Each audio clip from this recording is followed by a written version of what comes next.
Oh, well, we're live. Hi, guys. I'm trying to get this off of my screen. Sorry about that. Let's get started. Angela Fazio is an industry powerhouse who has overseen 40,000 homes sold and $9 billion in production. And Kristen Cantrell is one of the nation's most accomplished team leaders, helping thousands of agents build their businesses. They are passionate about educating, encouraging, and empowering moms in real estate. Our next episode starts now.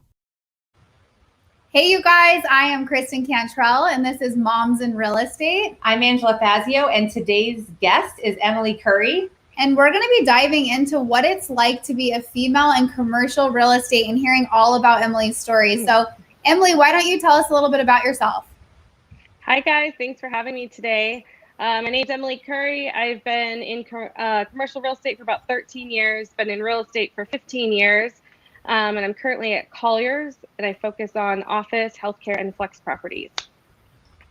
That's fun. Yep. You know what I can't wait to hear all about this because we get questioned all the time by agents who are trying to say, should I focus on commercial? Should I focus on residential? What's the difference? I know what my answer has been, but I'm just so excited to compare and contrast with what your actual experience is. Sure. No, I'm excited to dive into it and talk all about it and the differences and how fun it is, as you guys know, to be in real estate in general, but how difficult it can be to be a woman in it as well. So were you like, when you first started and you decided to go commercial, were you debating like, am I going to go residential or commercial? Or were you like, I know I want to be a commercial real estate agent? So I started in residential, and the commercial part I think kind of happened maybe kind of by accident, but fell in my lap and I loved it from the minute I started. So I started in commercial around in residential around 2005, and then a couple years into that is when the crash happened. So I was just out of college and I needed some more stable income, and an opportunity in commercial came up. And at the time I was a coordinator for a team, so it had a salary with it, but I really took the opportunity to learn as much as I could, and I loved it. So it helped on both fronts because I had some stable income, and then I was able to learn, one side of the business. So that was great. So start to tell us like the things that are really similar and things that are really different about commercial and residential. I guess from similarities, I mean, it's similar information, right? You're digging into property information. From the sales side, it's a similar process, but in commercial, there's a lot more leasing, I think, than there are probably rentals. And it's more driven on, demographics or traffic counts or location. And I know location is everything, even for residential, but there's, income to be considered when a property is purchased. So there's just a lot of factors that go into it that, when you buy a house, it's for usually yourself, sometimes for an investment. So it's a little different process, but from an investment standpoint, you're looking at, your rate of return, your cap rates, the investment that's there, the type of tenants that are there. In the medical world, you're looking at your proximity to your hospitals. You're looking at the synergy between the tenants. If there's, a referral system sort of that you can refer to other types, practices or specialties. So a lot of that goes into it that I think is different from, the commercial side to the residential side. Well, and you bring up like an example in the medical industry when you're helping, them find properties, and that's something that you particularly have specialized in. So as a commercial agent, is it typical for people to say, I'm going to focus in these areas? Absolutely. I work with Alexandra, who's another, she's a powerhouse female at my shop, and she does exclusively healthcare. She's been doing healthcare for a long time. She's, very knowledgeable in that, and that's really been her sole focus. I've done more on the office side, but yeah, it's not uncommon. There are different asset types to focus on. So we have industrial specialists, we have multifamily specialists, office specialists. So you kind of focus on one area, and there's certainly some overlap, but again, that's probably a little bit different. Residential, they may focus on areas of the valley, but we focus more on a specialty type, and then sometimes like a region or a submarket.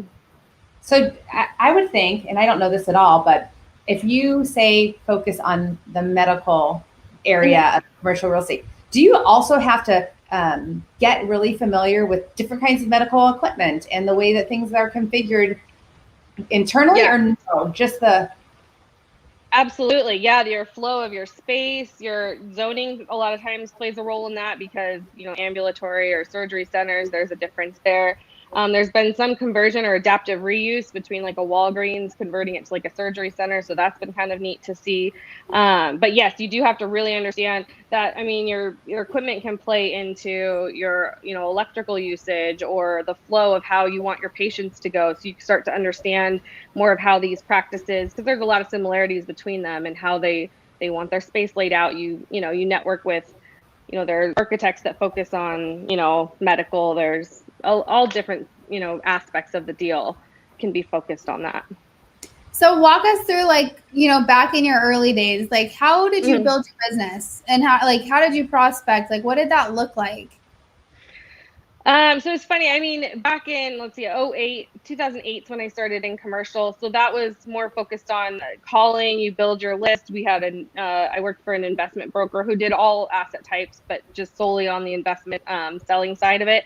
And so, we were building our lists there. When we switched to leasing, I did a lot in the Midtown or the CBD market. So we looked at a lot of, like, we were tracking leases, looking at tenants in the towers along Central Avenue. So we did what we call stacking plans, where you're looking at, who occupies what square footage and the types of tenants in those. Sometimes you'd have lease expiration. So, you prospect a lot of times based on a lease expiration. And then on the sales side, you might prospect based on how long they've owned it, or, if you lease the property up to 100%, that might be at the point when they're going to sell it. A lot of times that's what we try to do. On the leasing side is if we want to lease it up and then help them sell it and get the best price that we can for it. So that's sort of the process or the cycle it usually takes. Would you say that, so when I might totally expose myself as not knowing what the hell I'm talking about, but No, when I talk to agents, I tend to say things like, well, do you enjoy the process of being strategic and details more, or the emotional kind of interaction, relational activities? Because I think residential is more, you got to deal with the emotions of people, like the people part. And with commercial, sure, there's people involved, but there's so many other details and strategies are involved in that process. Is that accurate, would you say? Absolutely.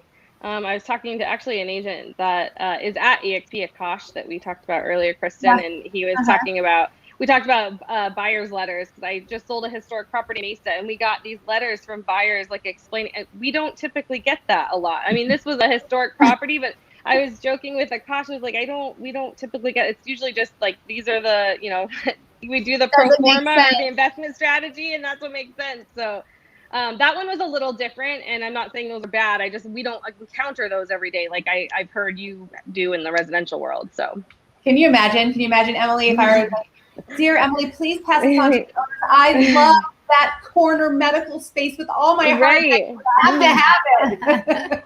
That's the tough thing. When it's hard, right? You don't want to, I didn't want to hurt anyone's feelings, but at the same time, it came down to the seller's decision. And I don't know that the letters really had an impact. It's so different, I guess, in that way in commercial. Yeah, that's so crazy. So tell us,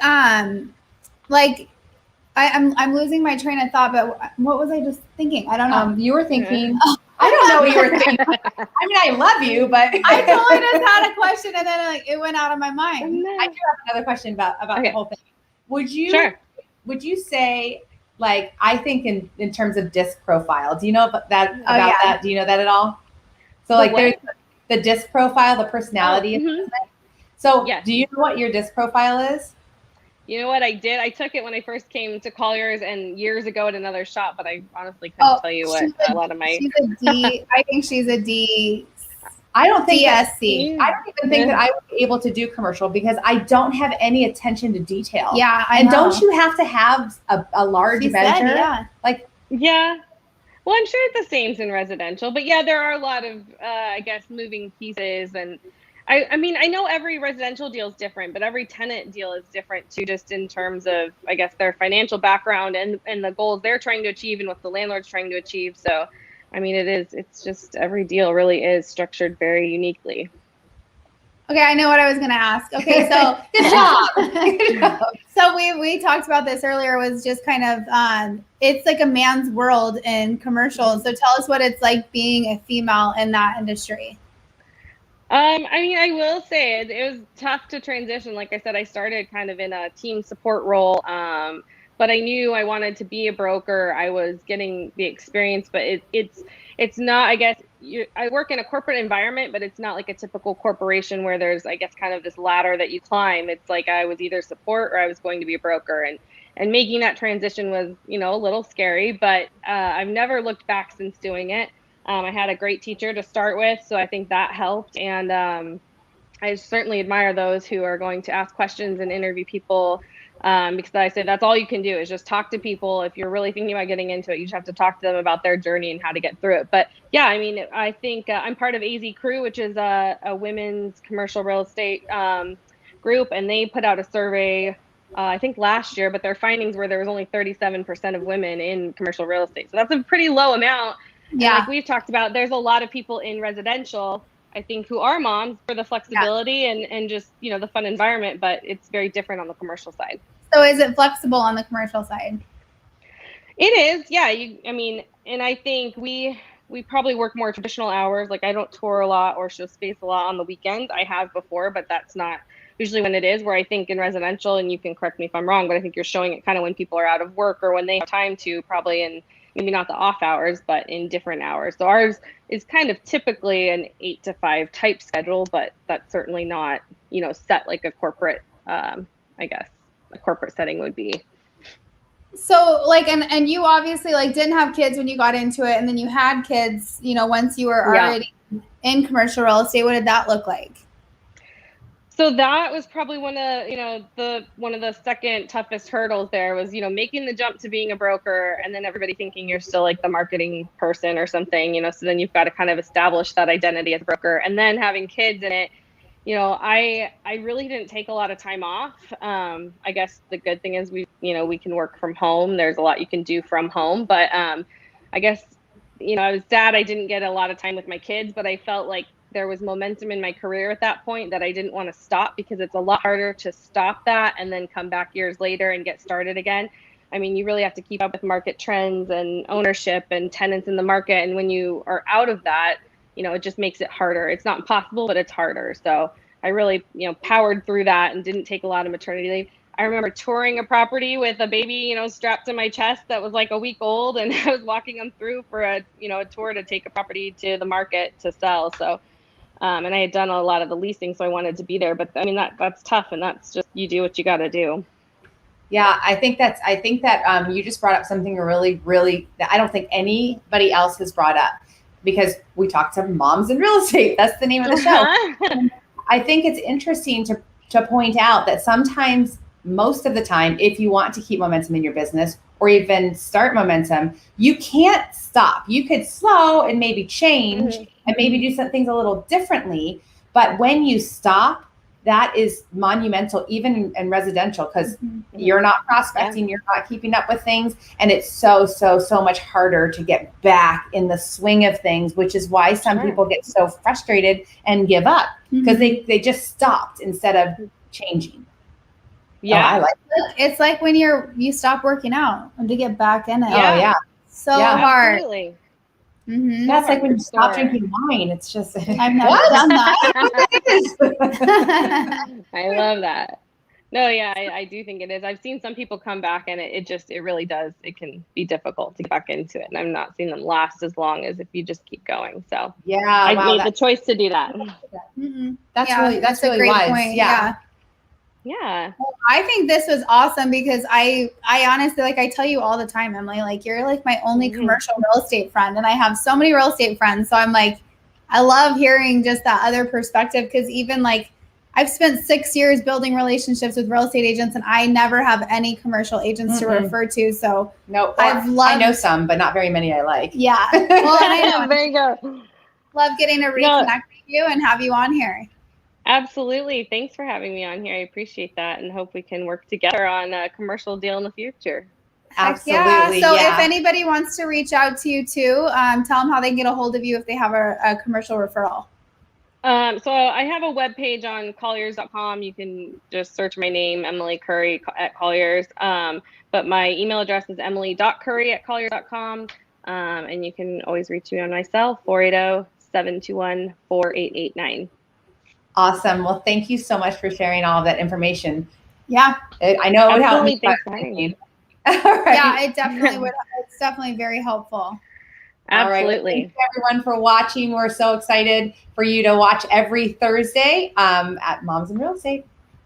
All right, thank you guys.